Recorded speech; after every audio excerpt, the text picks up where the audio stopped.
What is up, everybody, from our AT&T 5G virtual studios? Welcome on into Group Chat presented by AT&T 5G. I'm Susannah Collins. So happy to be back with my guy, Stephen Keel. I missed you at MLS All-Star, my friend. I know. I missed you as well. I miss being here, just talking soccer, doing all the good stuff. But, on the real, though, how busy has it been, right? Heineken Rivalry Week, All-Star, more Rivalry Week. Straight into World Cup qualifiers. Are you exhausted? Yes, I am.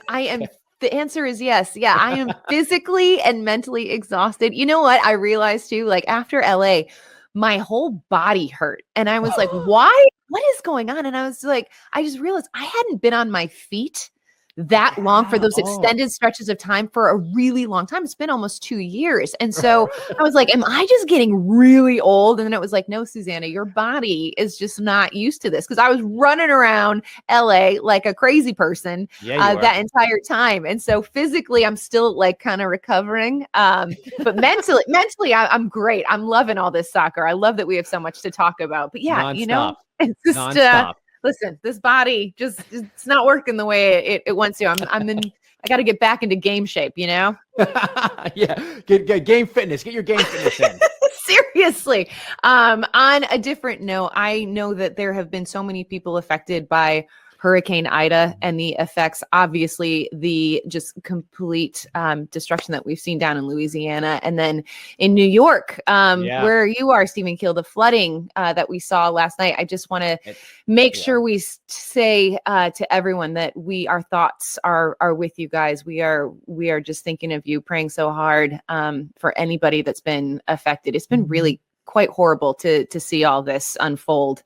I've been following along with the news, and it's just my heart hurts now. So you see the photos and videos, and you're right. You just devastated just to see the destruction from everything. It's it's in positive vibes, good, everything to all those affected. 100%. 100%. And on another serious note, but a positive one, it's September, Stephen Keel. Yeah. And that means that it is Kick Childhood Cancer Month. MLS is celebrating this once again. It's just such a incredible campaign. They promote and benefit Children's Oncology Group Foundation. That's the world's largest organization devoted exclusively to childhood and adolescent cancer research. And every September, MLS supports this incredible campaign, and we want you guys to get active. Share your messages of hope. You can tweet a message using the hashtag #KickChildhoodCancer, and for every post that uses that hashtag, Continental Tire will donate $1 to Children Oncology Group, and that is for the entire month of September. I have got this awesome Kick Childhood Cancer scarf right here. So say it loud, say it proud. It is all for a really, really incredible cause. And there's going to be special jerseys that are going to be made. You can get those at MLSstore.com. They're so cool. Have you seen them? Yeah, I saw the gold and then the black lettering. I'm like, yo, those are awesome. So such a great initiative. That it's awesome that the league and all the clubs, everybody gets behind it. We'll be seeing a lot of gold throughout the month. Which is the recognized color of childhood cancer, gold nets, gold balls, the pregame jerseys. But like you said, tweet your message. Help Continental's going to donate $1 for every tweet. You can buy these pregame Adidas match jerseys, and then MLS will donate the royalties from there to the Children's Oncology Group. So lots of ways people can help out. And just again, this is the 8th year MLS Works, MLS, and everyone has been doing this. So very, very cool initiative. It really, really is. So happy to be a part of it. So get active on social media, guys. Use that hashtag #KickChildhoodCancer. All right, Keel, are we ready to talk a little soccer? Should we get into it? Yes. Let's look at this. Let's look at the standings, buddy. All right, here is how it looks in the Eastern Conference right now. Obviously, I mean, New England ain't going nowhere. They're sitting pretty right on top.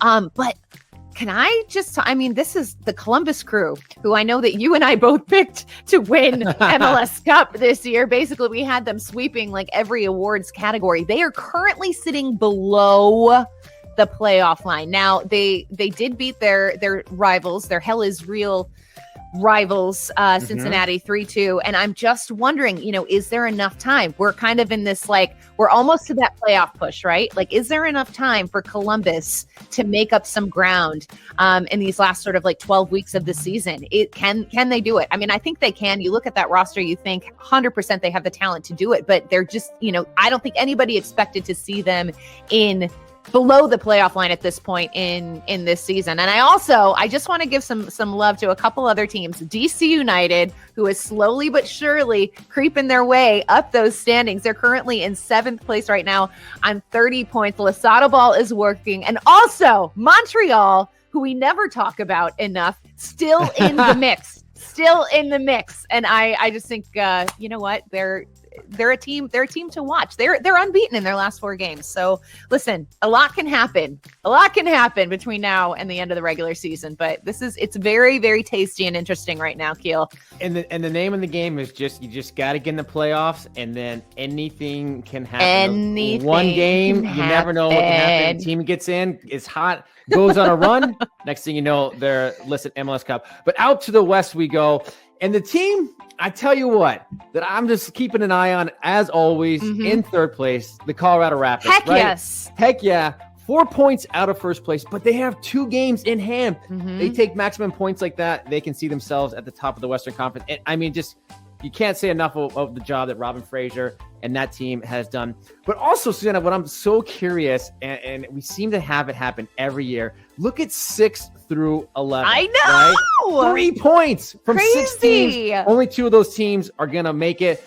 And year in and year out, again, we always see teams, it comes down to those last games. I think it's a difference of 1 point, separates from getting in and being out. So, man, it is tight. It is fun. And listen, this is what we're here for, right? I know. I cannot wait. And I just keep thinking about Decision Day this year and how wild and frantic and manic it is going to be. It always is, but I feel like this year in particular there's going to be so much shifting of positioning, and it's just going to be an absolutely wild, insane day.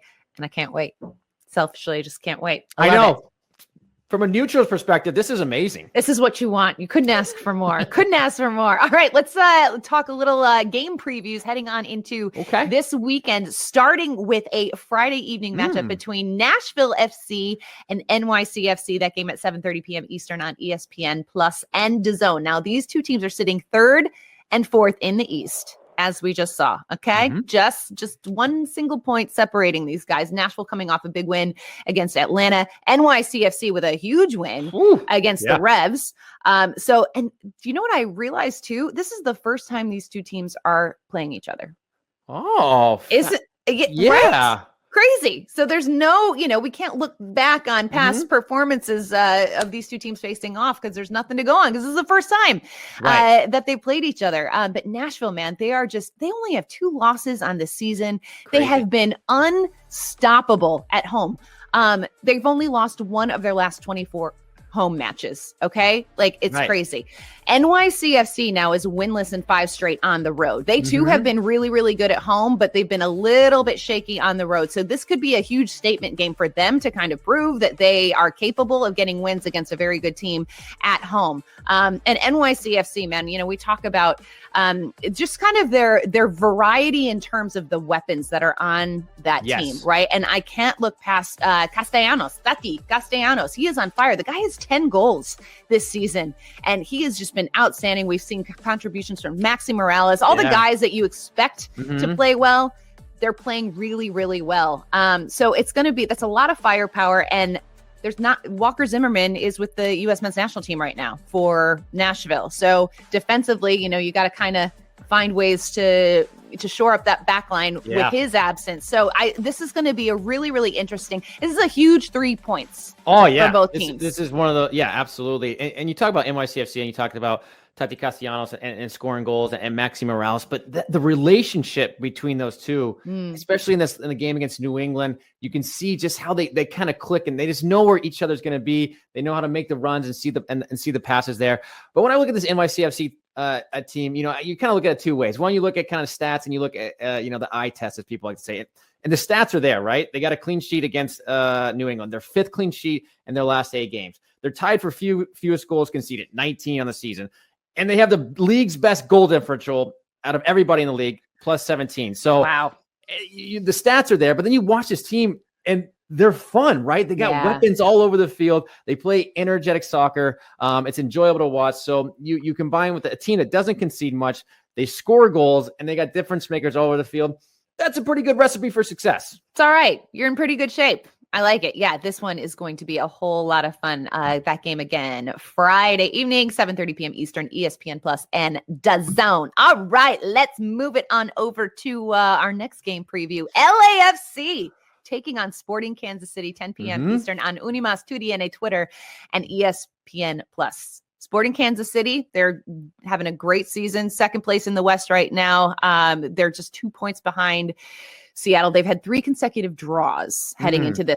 So, you know, you can kind of look at some of those games and be like, are those missed opportunities? You know, especially if they're looking to take that top spot in the West. But, you know, they've been very, very consistent all season long. Okay. LAFC. Now this is, man, there's just a lot to talk about. With LAFC. There's so, right. Like, it's just kind of, it's sort of wild to be in this position to have the conversations that we're having about LAFC right now. Okay. So they are coming off an absolutely insane match against the LA Galaxy, another incredible El Tráfico edition. I was actually there in person. This one ended in a 3-3 draw. Brian Rodriguez had a brace. Scored one of the best goals I have ever seen in person. And we'll talk more about him in just a bit. But just a huge performance for them. But you know, they conceded that game tying goal in I believe it was the 86th or 87th minute of that game.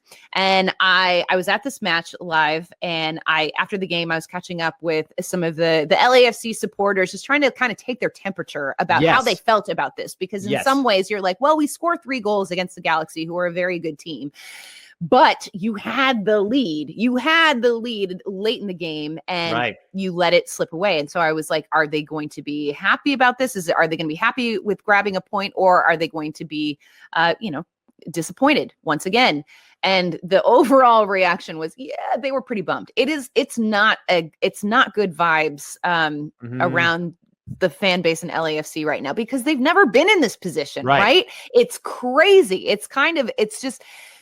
It's wild. There's a lot of pressure being put on this team. We are so used to seeing them win, and to see them struggle is something new for them. Kind of similar to what we've seen with Atlanta United, you know, like it was like they came out of the gate so hot. They were so good, won MLS Cup in 2018.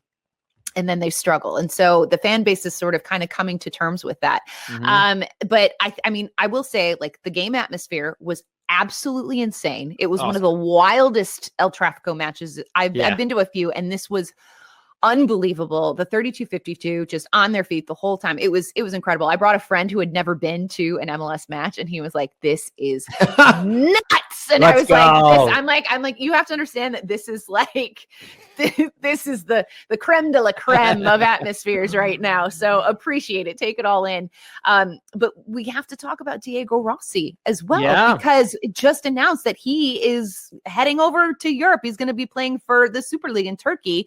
You know, this was their first signing, their first DP, the guy who scores the first goal for the club.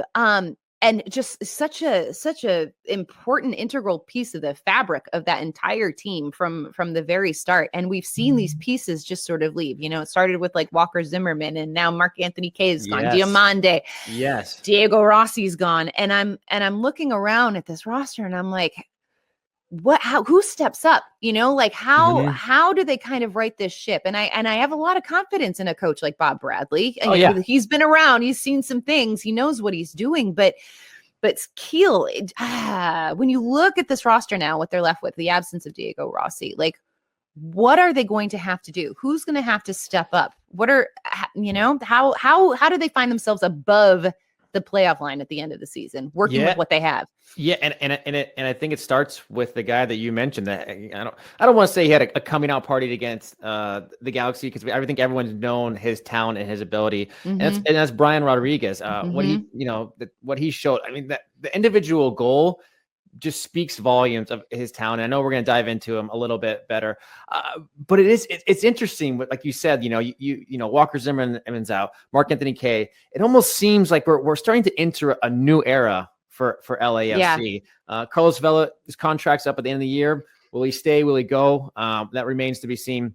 But as far as what you spoke about Diego Rossi, and well, first of all, what a player! My gosh, right? Golden Boot, best 11.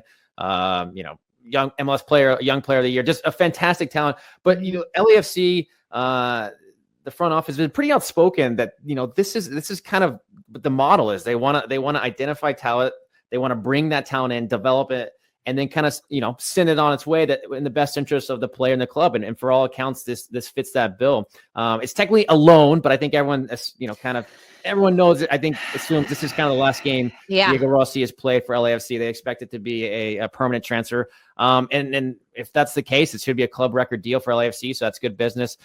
But yeah, there's a lot of questions for LAFC, right? They haven't won in a month and a half, so it's no surprise their supporters are frustrated.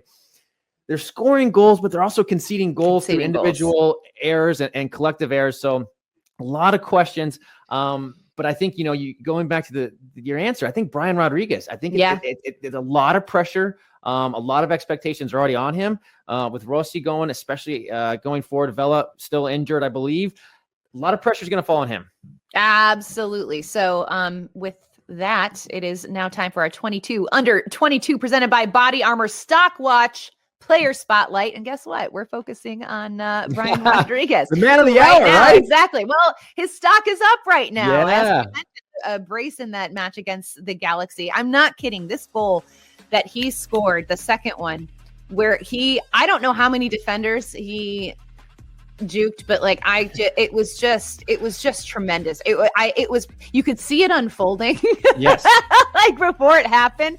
And I was next to my friend and I'm like, oh my God, watch this. And then I was like, whoa! I mean, it was just like absolutely insane. And then watching the replays later, I was like, oh my God, it was as good as I thought it was in the moment. Like it was even better than I thought it was in the moment. But it goes to show you that is what he is capable of. Yes. Now, I don't think it's fair. I don't know. Is it fair to say that he's kind of been a bust? Is it fair to say that up until this point? Because when they signed him in 2019, there was a huge amount of expectations for him, and he didn't really perform. I think he only notched maybe a few goals for LAFC. And then, you know, they loan him out to Almira. He comes back, and, you know, to your point, I think like this is the moment. This is the moment for him because we know the type of player he is. We know that he is capable of those incredible moments, that finishing, the way he works the moves inside the box. Like it's hard. It's hard to defend. You can't defend that as a defender. I'm sure you understand the frustration of going up against a guy like that.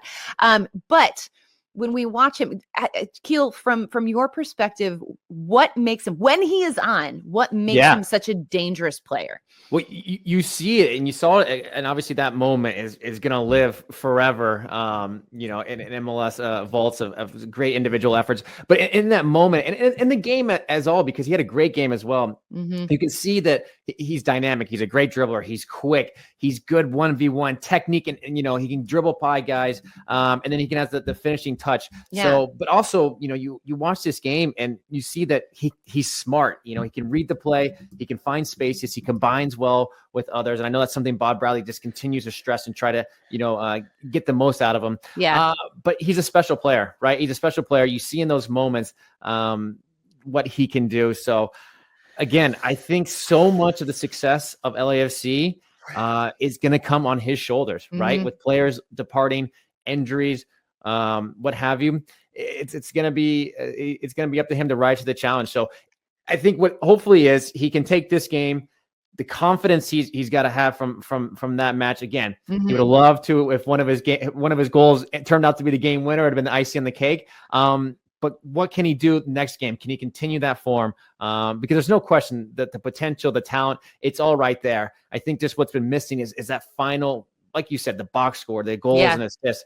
We saw get a brace in this game. I think we'll continue to see that production going forward. Yeah, we just have to hope that he can build on that performance. We'll see. That's going to be a very interesting and tough matchup for LAFC on Friday night. All right, moving along to a Saturday game, Vancouver taking on Austin, okay? 7 p.m. Eastern, ESPN Plus and TSN in Canada. Okay, we don't talk about Vancouver enough. We really don't.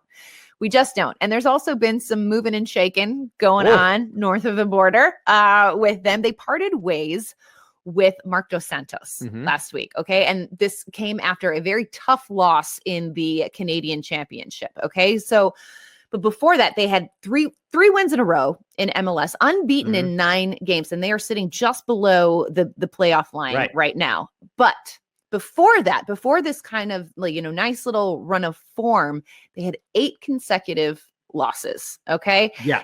And it just seemed like when I was reading about sort of the decision behind the move, it just seems like it was kind of like, we have to, I think Axel Schuster, who is the sporting director, he basically just said this whole movement that we're building, we just needed a little push. And for them, it was basically like it just sounded like they wanted a change to kind of like inject some more energy into what they are trying to build.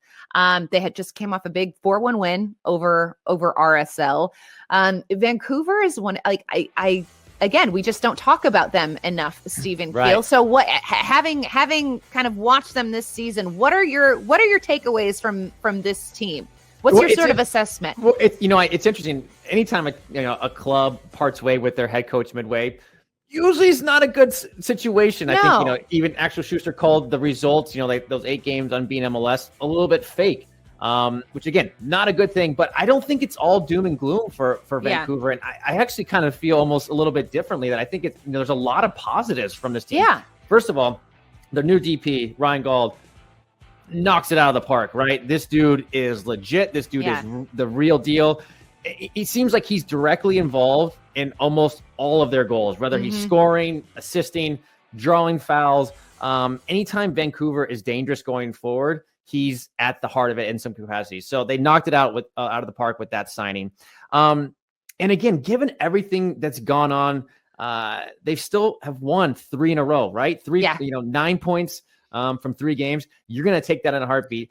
And they're picking up results when maybe they aren't playing as best as they can. So if they can kind of find that rhythm and continue the results, that's a good thing. And by the way, they're only 1 point out of the playoff picture. Yeah, exactly. So that if I'm a Caps fan, taking everything into consideration, I'm like, I'm feeling actually pretty good about things right now. Absolutely. I kind of had the same thing. I was like, like, as you said, like usually when a head coach gets let go, it is you are in dire straits, like it is. And it's like, no, they are still very, very much in the hunt here and picking up results when they're not playing well, which is always like, if you can find ways to do that when you're not playing your best, like to me, that is always the sign of a pretty good team. So I'm very curious to see what this sort of, final stretch of the season looks like for Vancouver, especially, with the head coaching search going on for them. There's a lot of transition, but it's also, I feel like there's some motivation there. There's a whole lot of motivation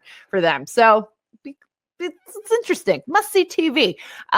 Austin, on the other hand, okay, this is, again, their inaugural season. They're not in the playoff hunt as now, as of right now. Again, a lot can happen. They're coming off a tough 5-3 loss to Dallas. But the good news is that they're starting to score goals, right? Yes. They've scored a lot of goals. They've scored 3 goals, I think, in their last few games. Diego Fagundes is starting to find the back of the net, which is a good sign for them. I think that there's a lot of positives for them to build on, but again, it's just going to take a really good run of form for them to find their way above that playoff line.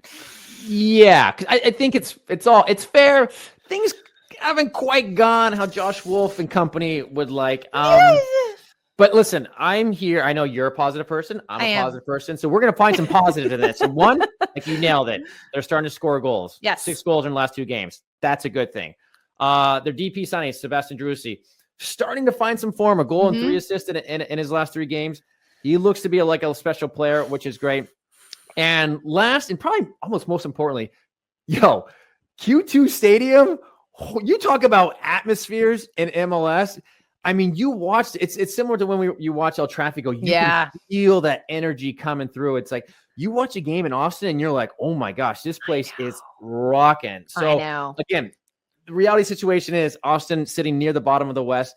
They play Vancouver. These are games you're starting to get into where you have to pick up points, right? If you want to close that gap and give yourself a chance towards the end of the season to make a run at the playoffs, you got to pick up points. Vancouver, good team, so it's going to be a good test. But again, you got to pick up points if you're Austin FC here. I think I'm going to say it right now. This is bold, and I'm usually not a person that enjoys predictions because I'm typically wrong. So I'm anxious to see where this is going. I know I can thoughts on predictions. Vancouver will probably hate me for this, but I think that Vancouver will make the playoffs. There you go. Yeah. There you go. You heard it here. You heard it here. Yeah, Mark, book it. Book it. Seriously, they're going to be like, Susannah, shut up. Just zip it. Zip it. No more. No more. I love it. I love the bold predictions. There you go. You know what? Why not? Let's have fun. Let's get crazy. All right, guys, here's a look at the full schedule of games for you this weekend, starting on Friday, September 3rd. Again, that Nashville NYCFC game, 7:30 p.m. Eastern on ESPN Plus. And of course, LAFC Kansas City, 10 p.m. on Unimas Studiani Twitter and DAZN. Move it on over to our Saturday slate. That Vancouver Austin game, 7 p.m. Eastern, ESPN Plus. You don't want to miss that one. Orlando Columbus, that's going to be a good one as well. 7:30 p.m. Eastern, ESPN Plus and DAZN. I mean, this is, listen, as we are kind of on the precipice, Keel, of this postseason push, and this is when, I feel like this is when teams really just start to grind. They kind of look at where they are and they're like, this is what needs to happen for us to be playing soccer in November. And I think it's just I feel like we're gonna just see so much shifting in those standings, and I'm very, very excited for this. We've got some great matchups this weekend. I love it. Yeah, you're right. This is the type of season you start to get into the last couple months. It's like, okay, here we go. You got to make that push. And if you're above the playoff line, and you get one of those higher seeds, can you get a home field game? So there's so many storylines. It is going to be nothing but fun to watch. Super tasty. Also, we want to wish the best of luck to the U.S. national team and Canada, Let's go. who are in the midst of World Cup qualifiers. They are actually going to play against each other this weekend. Woo! Hey! Buckle up, kids. That's going to be really fun. And then the U.S. play Honduras, I believe, next week. So this is a big weekend. This is a big weekend for international soccer. So I'm keeping my fingers and toes crossed for both North American sides, because you know what? Let's go, baby. Let's go. I'm hungry for it. So many MLS players represented in their national team. I think it's almost over 74, 75 MLS players representing crazy their national teams. Love it. We love seeing our guys on the international stage. We sure do, man. But I tell you what, I'm filled with excitement, nerves, more excitement and more nerves. I know. I had to Brian Dunseth had to kind of talk me down. We had him on the call up, and I was like, he was talking about it. I'm like, I feel the anxiety setting in, and he was like, Susannah, we're fine. We've got this group is great. And so I was like, okay, thank you, Dunny. Thank you. Dunny's the best. Dunny just brings it. Dunny just keeps it, he really did. Keeps it good. Nope. I started going to a dark place. You know what I'm talking about. And I was like, no. Life is going to be great. We're going to qualify and everything is going to be all right. Totally fine. Also, guys, hey, enjoy your Labor Day weekend. Right. The last weekend of summer. Make it count. Spend some time with the people that you love, and watch some soccer as well. Thanks for watching us. Thanks for hanging. We'll see you guys next week. See ya.